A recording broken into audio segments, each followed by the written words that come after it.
synodes au fil des jours. Quelles sont les nouveautés de ces synodes? Tout d'abord, c'est le premier synode qui, dans le document de travail Instrumentum Laboris, a évoqué autant de thèmes de façon aussi claire et ouverte, 130 questions, pour orienter les évêques et les autres membres de l'Assemblée synodale sur l'avenir de l'Église. Plusieurs nouveautés et changements ont été introduits justement dans la composition de cette Assemblée synodale. Faisons un rappel du nombre de participants au synode composé d'évêques, cardinaux, religieux, religieuses, laïcs, hommes et femmes, issus de tous les continents. Ils sont 464, donc 365 membres votants. Les observateurs présents dans les précédents synodes, qui n'avaient pas droit de vote, sont remplacés dans cette assemblée synodale par ce qu'on appelle le groupe des non-évêques. Ils sont 96 ou 96 représentant le peuple de Dieu et ils proviennent du monde entier. Parmi ces 96 participants, 54 sont des femmes, dont 41 religieuses. Il s'agit de laïcs nommés directement par le pape. La présence des jeunes est également renforcée.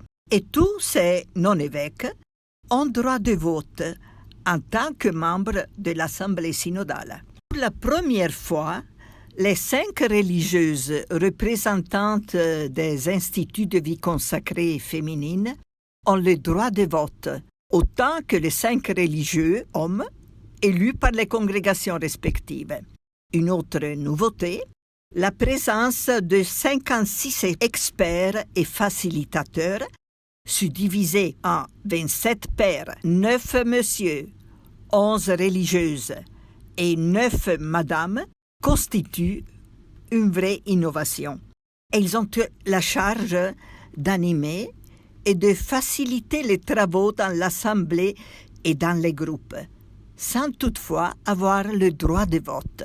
Alors, des évêques des pays qui n'ont pas de conférence épiscopale participent également à l'Assemblée pour la première fois, et c'est le cas du Luxembourg, mais aussi de l'Estonie et de la Moldavie. Cette assemblée synodale, ainsi constituée, devient un échantillon de l'Église universelle qui exprime l'implication de tous les membres du corps du Christ dans ce parcours commun de synodalité. Une nouvelle méthode de travail a aussi été instituée dans le synode, dont les membres seront subdivisés en 35 groupes linguistiques différents, avec une prédominance de l'anglais, de l'italien, de l'espagnol, du français et du portugais. Les débats auront lieu dans le grand hall de la salle des audiences, marquant ainsi un changement par rapport au synode précédent. La méthodologie du travail sera nouvelle aussi, car les participants seront subdivisés en petits groupes de réflexion et partage, favorisant ainsi des échanges plus approfondis et des délibérations fructueuses. En plus des innovations méthodologiques, le synode des évêques 2023 marque une étape importante dans l'utilisation de la technologie au service de la synodalité. En effet, les participants reçoivent une tablette qui leur permettra de suivre les débats en direct, de participer au vote et de partager leurs réflexions. Toutes ces nouveautés témoignent de l'engagement de l'Église à écouter les voix diverses et à discerner ensemble les voix de l'Évangile pour notre temps. Vous venez de suivre la réponse à la question « Quelles sont les nouveautés de ces synodes ?» Si vous appréciez cette présentation, cliquez sur le bouton j'aime et partagez cette vidéo pour plus de visibilité.